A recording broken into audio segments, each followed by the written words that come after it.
Salut les amis, je suis heureux de vous saluer cette semaine et de vous faire part de quelques nouvelles passionnantes. Vous voyez, le week-end du vendredi 3 juillet et du sabbat 4 juillet aura lieu le lancement mondial du projet I Will Go, un appel personnel à l'action que chaque adventiste du 7e jour peut embrasser.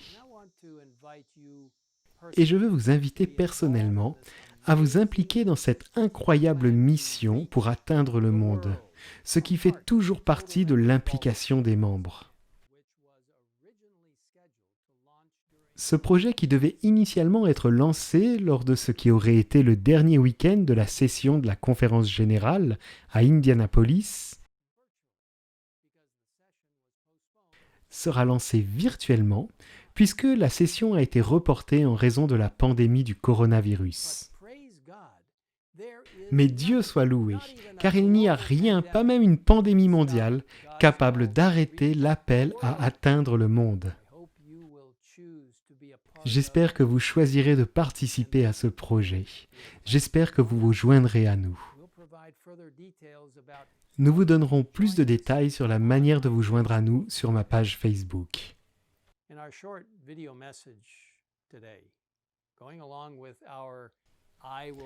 Dans notre petite vidéo aujourd'hui, pour suivre le thème I Will Go, je voudrais consacrer quelques minutes au livre d'Ésaïe, chapitre 6. Vous voyez dans ce chapitre, le chapitre 6 d'Ésaïe, nous voyons un jeune homme, Ésaïe, qui est témoin d'une vision surprenante. En commençant par le verset 1, lisons ce qui suit jusqu'au verset 4. L'année de la mort du roi Osias, j'ai vu le Seigneur assis sur un trône très élevé. Le bord de son vêtement remplissait le temple. Des séraphins se tenaient au-dessus de lui. Ils avaient chacun 6 ailes, 2 dont ils se couvraient le visage, 2 dont ils se couvraient les pieds, et 2 dont ils se servaient pour voler. Ils se criaient l'un à l'autre, « Saint, Saint, Saint est l'Éternel, le Maître de l'univers. Sa gloire remplit toute la terre. » Les montants des portes se sont mis à trembler à cause de la voix qui retentissait et le temple était rempli de fumée. Pouvez-vous imaginer ce que cela a dû être de voir directement la salle du trône de Dieu, de voir et d'expérimenter la sainteté de Dieu, d'entendre les anges proclamer « Saint, Saint, Saint est l'Éternel, le Maître de l'univers ». Pouvez-vous imaginer ce qu'a dû ressentir Ésaïe ? Eh bien, il n'est pas nécessaire d'imaginer, car Ésaïe nous répond au verset 5 où nous lisons « Alors j'ai dit, malheur à moi, je suis perdu car je suis un homme aux lèvres impures.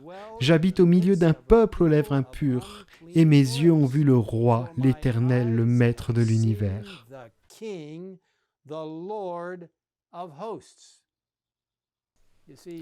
Vous voyez, Ésaïe se rend compte de son indignité, de son impuissance et confesse qu'il est pécheur et qu'il habite au milieu d'un peuple aux lèvres impures. Et même si ce qu'Ésaïe a dit est vrai, Dieu soit loué car il n'a pas laissé Ésaïe dans sa misère.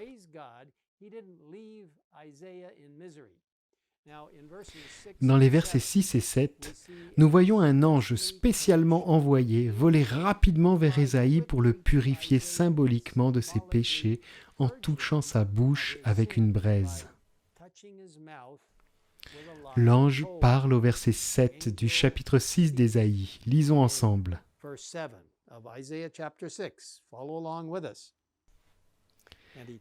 Il a touché ma bouche avec elle et a dit, « Puisque ceci a touché tes lèvres, ta faute est enlevée et ton péché est expié. » Quel beau et surprenant message!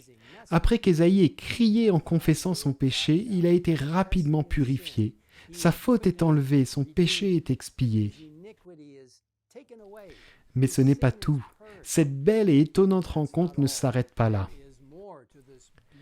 Car voyez-vous, Dieu ne nous purifie pas seulement, mais par sa puissance transformatrice, il nous appelle.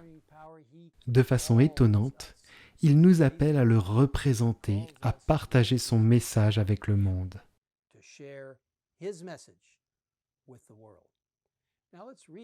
Lisons la première partie du verset 8, où Ésaïe écrit « J'ai entendu le Seigneur dire, « Qui vais-je envoyer et qui va marcher pour nous ?» Nous voyons ici la Trinité, le Père, le Fils et le Saint-Esprit. Et je crois en la Trinité. Quelle merveilleuse et belle compréhension de cette Trinité. 3 personnes en une. Elles sont incarnées dans le mot « nous ». Quand on lit « Qui va marcher pour nous ?» Puis Ésaïe répond, comme nous le lisons dans la dernière partie du verset 8. « J'ai répondu, me voici, envoie-moi. » Comme c'est merveilleux. Ce jeune homme dit, « Je suis là, j'y vais, envoie-moi. » Mes chers amis, avez-vous eu une rencontre avec Dieu? Avez-vous vu la beauté de sa sainteté? Avez-vous confessé vos péchés et l'avez-vous accepté comme votre Seigneur et Sauveur? Lui avez-vous permis, par sa grâce transformatrice, d'enlever votre faute, d'expier votre péché? Bien sûr, je me pose aussi ces mêmes questions, car c'est lui qui nous appelle aujourd'hui. Il demande « Qui vais-je envoyer et qui marchera pour nous ?» Allez-vous répondre? Allez-vous dire « J'y vais, envoie-moi » ? Dans le merveilleux livre de dévotion d'Ellen White, intitulé Reflecting Christ, l'esprit de prophétie nous dit « Chaque fois que Dieu avait une tâche spéciale à accomplir, il a toujours eu des hommes prêts à répondre à la demande. À chaque époque, lorsque la voix divine a demandé « Qui va marcher pour nous ?», la réponse a été « Me voici, envoie-moi ». Abraham, Isaac, Jacob, Moïse avec son humilité et sa patience, ainsi que Josué avec ses nombreuses capacités, furent enrôlés dans le service divin. La musique de Myriam, le courage et la piété de Déborah, l'affection filiale de Ruth, l'obéissance et la loyauté de Samuel. Puis l'auteur poursuit. Dieu ne donnera pas son esprit à ceux qui ne font pas usage du don céleste. Mais ceux qui se détournent d'eux-mêmes, qui cherchent à éclairer, encourager et bénir les autres, auront plus de capacité et d'énergie à dépenser. Plus ils donnent de la lumière, plus ils en reçoivent. Mes chers amis, du monde entier, le monde attend le message que nous devons partager. Dieu nous appelle. Il vous appelle, vous. Allez-vous vous lever? Prions ensemble. Notre Père qui es aux cieux, nous te demandons de t'approcher de nous tous. Tout comme nous comprenons que tu appelles chaque personne qui s'engage avec toi,